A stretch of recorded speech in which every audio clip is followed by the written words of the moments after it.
That's hard for you, isn't it? It is, it really is. See how nice that works? And you won't make a mess everywhere? Make sure you get every drop in there. I will do it. This way you'll impress your wife or your girlfriend. Welcome to Sam's Garage, presented by NH Oil Undercoating.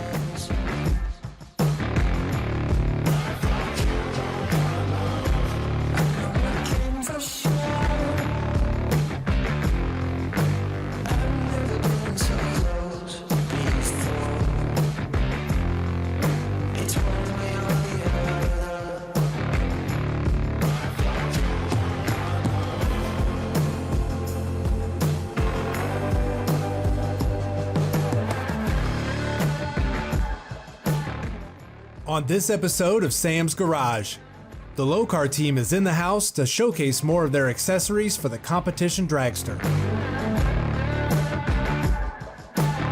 Sam and Doug drain and replace all the fluids in the Saleen Mustang.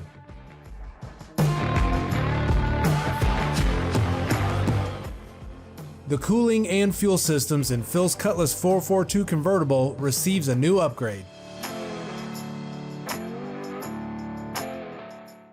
Then Sam installs a new 5-speed transmission, clutch, and flywheel in the Mustang Foxbody.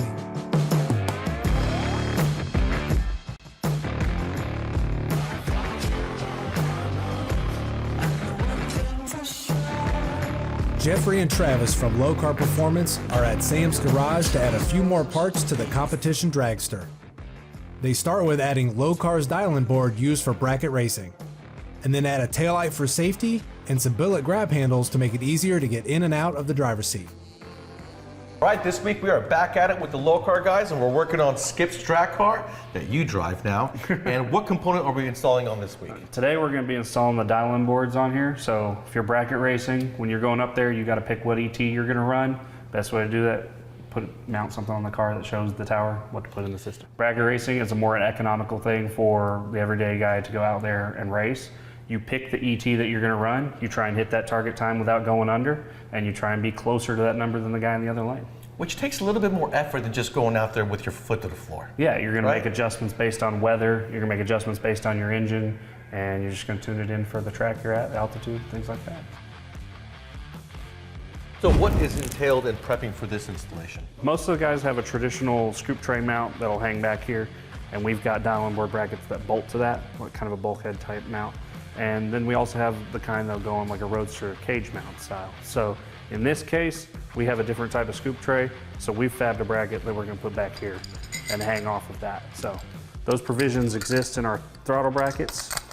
You know, it's really nice that you guys add provisions to a bracket for future accessories for people who are building cars. Because, you know, when you have like something like this air valve, when you have areas where you can just plug and play, and it takes time away from us to not have to fabricate something, that's a huge plus. We also make the mounts for all the digital dial-in boards, whether it's one of your K&R or your master dials kind of stuff. So, you know, for most of our dial-in boards, we also have the LED taillight. If you're racing at night, you got to have a taillight on these cars. And some of the digital ones may have it, but for those that are running the other style, we'll bolt that on underneath, and we've got provisions in the dial-in board to mount that to as well.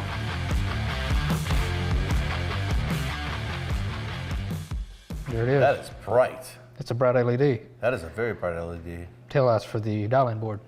That's nice. They need to see you from a quarter mile away, so they got to know you made it off the track, right? Exactly. That small, compact design, but very effective. Yes. So Jeffrey, you have any trouble getting in and out of that car?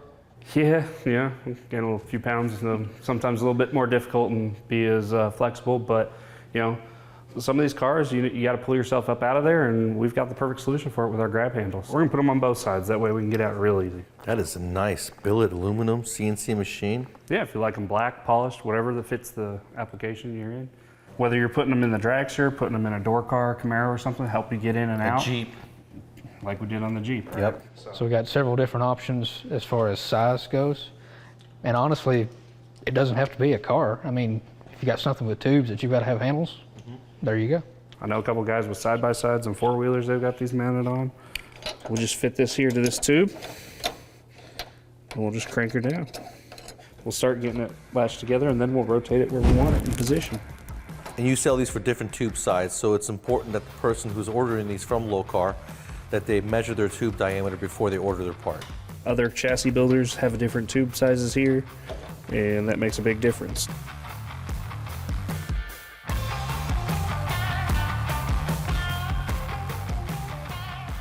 You got out a lot easier, and it's a lot much easier on easier. your knees and legs as well. I didn't cut up my arms getting out, and now we got something else to grab onto if we need to push it around the pits, move it around, something like that. That was a great idea.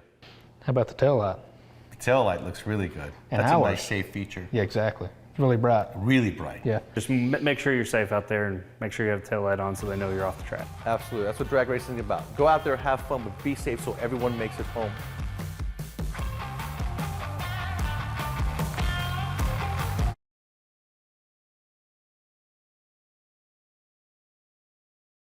Welcome back to Sam's Garage, presented by NH Oil Undercoating.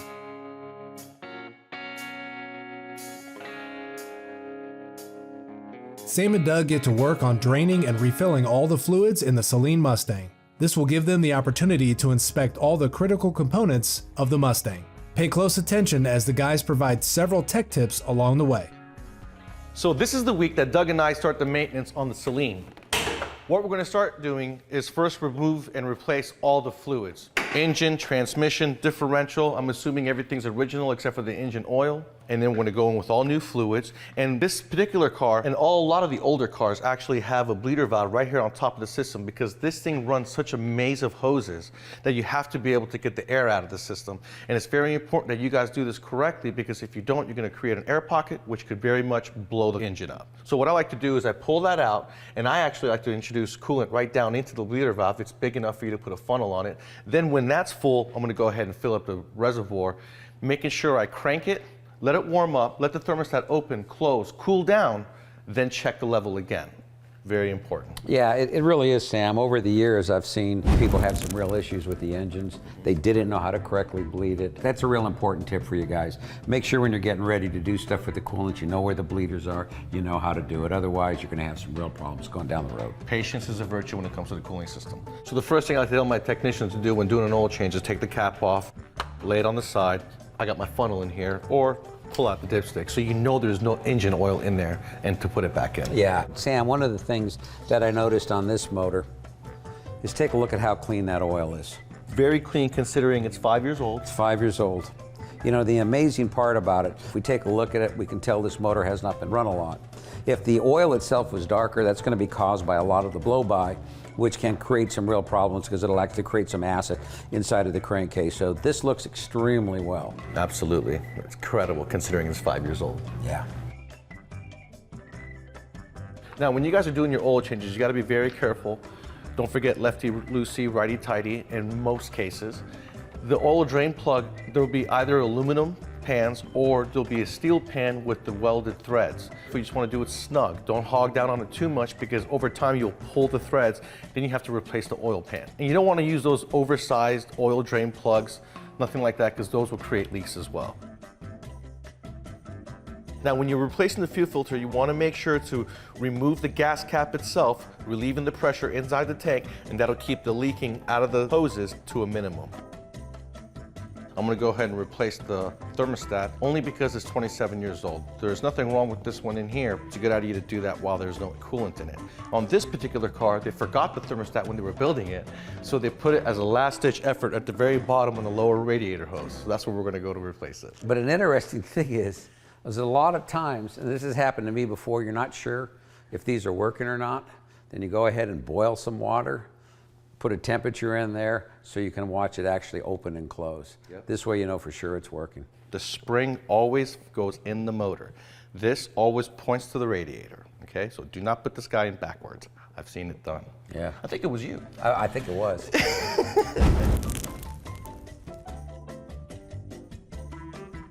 So Doug and I did all the fluid swaps on this car. We did not do the rear end because you didn't want to disturb it. I didn't want to disturb it. Everything on it was absolute factory. It's only got 42,000 miles, and generally the rear end, you know, if it's high mileage rear end, yeah, I would have gone in and checked everything. Low mileage, no, I didn't want and there's no leaks. The wheel seals aren't leaking or anything like that. So that's good news. So what we're going to do next week is we're going to do a maintenance on it with spark plugs, ignition wires, and we're going to do the tensioner, pulley, and the belt. So make sure you guys come back next week when we continue on with our saline maintenance project.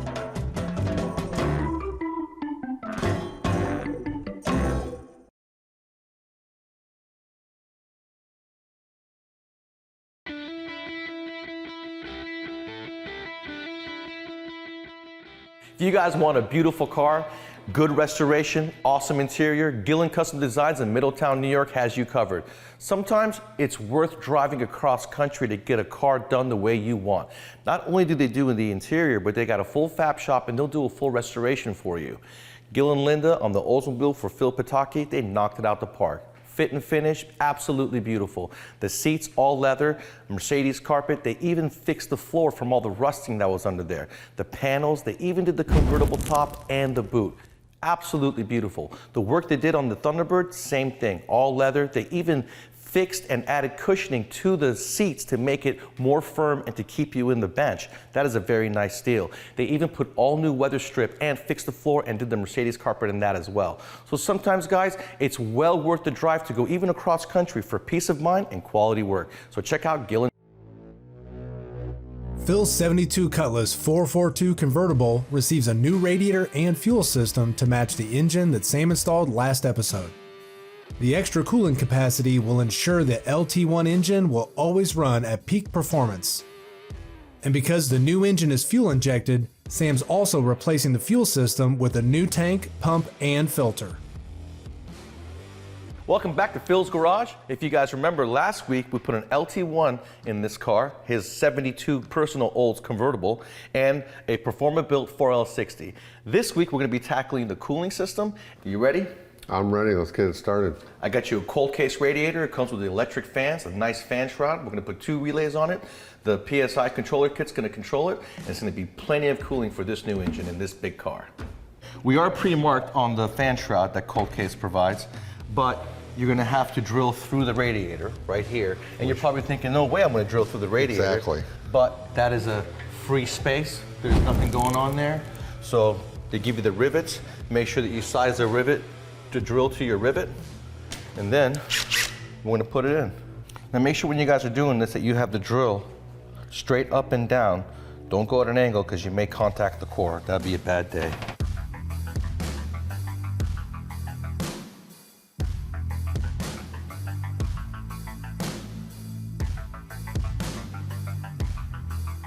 All right, make sure you always label your pouches and put your hardware in them.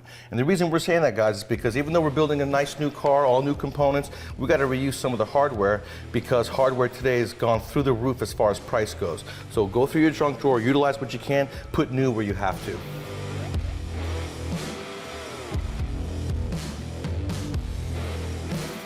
Now what I'm using in Phil's Oldsmobile is an Aeromotive complete fuel injection kit. It's going to be a factory located tank with the factory dimensions, but it's going to be baffled with the high pressure fuel pump already in it, comes to you assembled.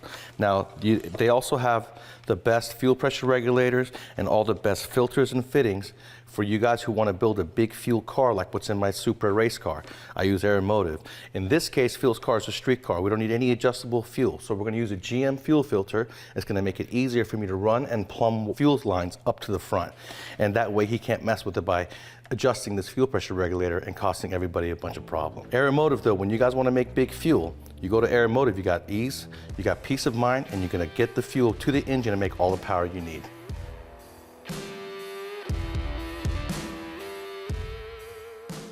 So as you guys can see, I added some felt up here, some foam on top of the tank. His old tank had deteriorated all the foam away. This is to insulate the tank to the body so there's no vibration or noise. I've got an outlet return. I went ahead and made my hoses because once the fuel tank is in the car, you can't access this stuff. We got a power I'm going to connect to for the fuel pump. The level inside shares the ground. We're going to go right here to the chassis, sending it. Plug it up over there. What we'll do is we'll put it on that, we'll take it up close, that way we can just finagle it in with our hands.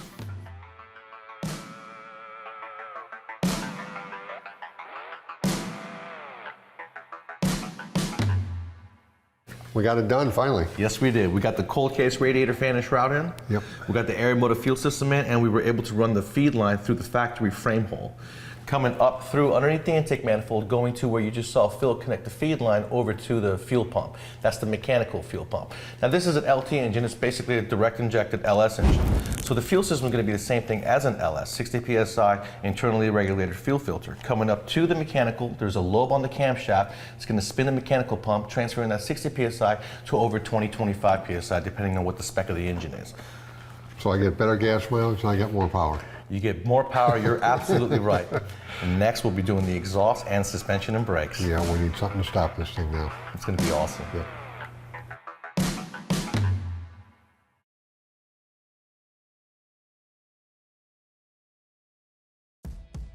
Welcome back to Sam's Garage, presented by NHOU.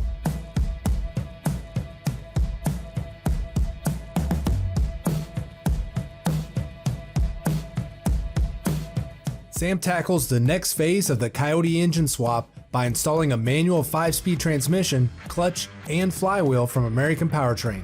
He'll also be installing a new hydraulic pedal for the clutch because this Foxbody was originally an automatic. All right, this week we're going to be installing the American Powertrain transmission in Mike Schapani's Mustang. He is the owner of Elite Ceramic Coating and Restoration. Now, this was an automatic before. It had a 302 V8 in it. We went with a Coyote motor, and I'm going to be doing a TKX 5-speed transmission. But I want to show you something. First, I'm going to take off the cover for the shifter, and just look how brittle that is. It's amazing. For all those customers who say, but it wasn't broke when I dropped it off, things like this happen, and it's not our fault. So first I'm going to take off the shifter and have a hole there so that when I put in my transmission, I'm not worrying about having to come back up here and take out the shifter. Do it first. Then we're going to continue on with the flywheel, the bell housing, and the transmission. So when you guys are installing the American Powertrain TKX 5-speed transmission behind a Coyote, there's a couple of things you need to keep in mind. This is a Gen 3, so it's got a dual force flywheel. You want to remove the flywheel because the American Powertrain is going to come with a complete clutch kit, which includes a solid flywheel. So the pilot bearing from the factory Coyote motor is in the flywheel. When you remove it, it's gone. So you got to make sure to install the one that's supplied from American Powertrain onto the crankshaft when installing the flywheel. Don't forget the intermediate plate with the QuickTime bell housing because that is very important. It's there for a reason, and it'll get the measurement and the shim spacing clearance correct, okay? For when you're doing your starter and everything else. Then you want to put on the bell housing. Now, if you guys are using hydraulics, you don't have to worry about all the items that comes with the QuickTime bell housing for a fork. In our case, we're using hydraulics. You're going to install the flywheel after you put the pilot bearing in. Don't forget the intermediate plate. Then you're going to install your clutch disc and your clutch pressure plate. Don't forget the dowels that come with the kit that's going to secure the pressure plate onto the flywheel. There are instructions. Make sure you read that and do that properly. Then once the clutch kit is nicely installed, you can go ahead with the bell housing. But make sure when you guys are doing the measuring of the slave cylinder's shims, you take a ruler, straight edge, get the proper measurement, then go to the transmission, do that part correctly, giving you about 10 to 20 thousandths air gap. Put the shims on, loop the shaft, put everything together as far as your hydraulics go, but you're gonna have to snake the hydraulics into the side of the bell housing, then put the transmission in, putting the hydraulics onto the snout of the transmission as you're putting the transmission into the clutch.